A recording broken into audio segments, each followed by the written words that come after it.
गेले 4-5 वर्ष मी स्टेट आणि सेंट्रल गव्हर्नमेंटचे स्कॉलरशिप ॲप्लिकेशन करत आहे. सेंट्रल गव्हर्नमेंटची प्रोसेस तर क्लीन आहे. त्यांचे ॲप्लिकेशन करण्याची पद्धत, कॅन्डिडेटचे सिलेक्शन किंवा रिजेक्ट करण्याची पद्धत यामध्ये पारदर्शकता असते.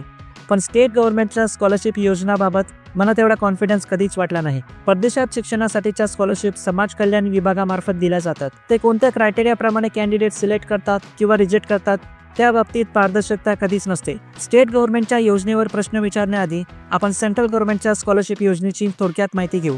दरवर्षी 125 कॅन्डिडेटला सेंट्रल गव्हर्नमेंटच्या स्कॉलरशिप मिळतात. 4 कॅटेगरीमध्ये बसणाऱ्या कॅन्डिडेटनी स्कॉलरशिपसाठी अर्ज करायचा असतो. त्या कॅटेगरी आहेत schedule caste, nomadic tribe, landless agriculture labourer आणि ट्रेडिशनल आर्टिझन्स. यावर्षी 125 जागांमधल्या 10 जागा एनटी कॅटेगरीसाठी राखीव होत्या. राहिलेल्या 115 जागांमध्ये स्टेट वाईज 10% कॅपिंग होती. कोणत्याही स्टेटमधून 12पेक्षा जास्त कॅन्डिडेटचे स्कॉलरशिपसाठी सिलेक्शन होणार नव्हते. पण आजच्या व्हिडिओमध्ये ज्यांचे सिलेक्शन झाले नाही त्या फिगरवर जास्त फोकस असणार आहे. पूर्ण भारतातून 155 कॅन्डिडेट असे होते ज्यांचे स्कॉलरशिपसाठी लागणारे सर्व डॉक्युमेंट्स करेक्ट होते, ज्यामध्ये त्यांचे अकॅडमिक डॉक्युमेंट असतील, caste certificate, caste validity certificate किंवा इन्कम डॉक्युमेंट असतील.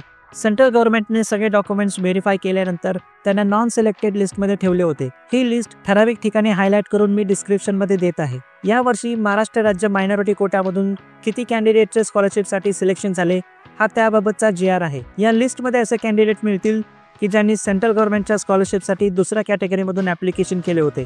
ही सुद्धा लिस्ट मी ठराविक ठिकाणी हायलाईट करून डिस्क्रिप्शनमध्ये देत आहे. माझा प्रश्न समाज कल्याण विभागासाठी एकच आहे. जर एका कॅन्डिडेटचे सेंट्रल गव्हर्नमेंटच्या योजनेमध्ये सिलेक्शन नाही झाले तर स्टेट गव्हर्नमेंटच्या योजनेसाठी कॅन्डिडेट कॅटेगरी कशी बदलू शकतो? याच्यामध्ये 3 शक्यता आहेत. समाज कल्याण विभाग म्हणू शकते की सेंट्रल गव्हर्नमेंटच्या स्कीमला अप्लाय करणारे कॅन्डिडेट वेगळे आहेत आणि स्टेट गव्हर्नमेंटच्या स्कीमला अप्लाय केलेले कॅन्डिडेट वेगळे आहेत, जे की होऊ शकते. दोन्ही ठिकाणचे कॅन्डिडेट वेगवेगळे असण्याची शक्यता नाकारता येत नाही. दुसरी शक्यता म्हणजे दोन्हीकडचे कॅन्डिडेट सेम आहेत आणि त्यांनी कॅटेगरीची बनावट कागदपत्रे सादर करून राज्य सरकारच्या स्कॉलरशिपसाठी अप्लाय केले, हे सुद्धा होऊ शकते. समाज कल्याण विभागाकडे शेकडो ॲप्लिकेशन्स येतात. त्यांना कसे कळणार कॅन्डिडेटनी सेंट्रल गव्हर्नमेंटच्या स्कॉलरशिपला वेगळ्या कॅटेगरीमध्ये अप्लाय केले होते? आणि तिसरी शक्यता म्हणजे निवड समितीला माहिती होते की हे कॅन्डिडेट मायनॉरिटी कॅटेगरीचे नाहीत, पण पैशाची देवाणघेवाण करून कॅन्डिडेट सिलेक्ट केले गेले. आता या व्यवहारात पैशाची देवाणघेवाण झाली असेल सुद्धा किंवा नसेलही झाली, पण जर पैसे घेऊन कॅन्डिडेटचे सिलेक्शन होत असेल तर पैसे देणारे कॅन्डिडेट माझ्याकडे सुद्धा आहे.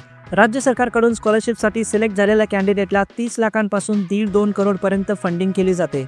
त्या बदल्यात सरकारी कर्मचाऱ्यांनी मोबदला मागणे यात मला काही गैर वाटत नाही. फक्त पैसे द्यायचे इन्व्हिटेशन सगळ्यांना दिलं गेलं पाहिजे. स्टेट गव्हर्नमेंटचे स्कॉलरशिपचे काम किचकट असते. स्टुडंटसाठी युनिव्हर्सिटीची निवड करणे, प्रोग्रामची निवड करणे, युनिव्हर्सिटीमध्ये ॲप्लिकेशन करणे ही कामे खूप काळजीपूर्वक करावी लागतात. ॲडमिशन आल्यानंतर स्कॉलरशिपसाठीचे डॉक्युमेंट्स तयार करणे, स्कॉलरशिपचे ॲप्लिकेशन करणे ही कामे सगळे कन्सल्टंट करत नाहीत. सगळ्या बारीक गोष्टी बघाव्या लागतात आणि एवढे सगळे करून जर रिझल्ट असे येत असतील तर स्टुडंट निराश होतात आणि आम्हाला सुद्धा आर्थिक नुकसान होते. तुम्हाला काय वाटते, राज्य सरकारच्या शिष्यवृत्ती योजनांमध्ये पारदर्शकता आहे का? आणि नाही तर त्यामध्ये काय सुधारणा करायला पाहिजेत त्याच्याबद्दल कॉमेंटमध्ये लिहा.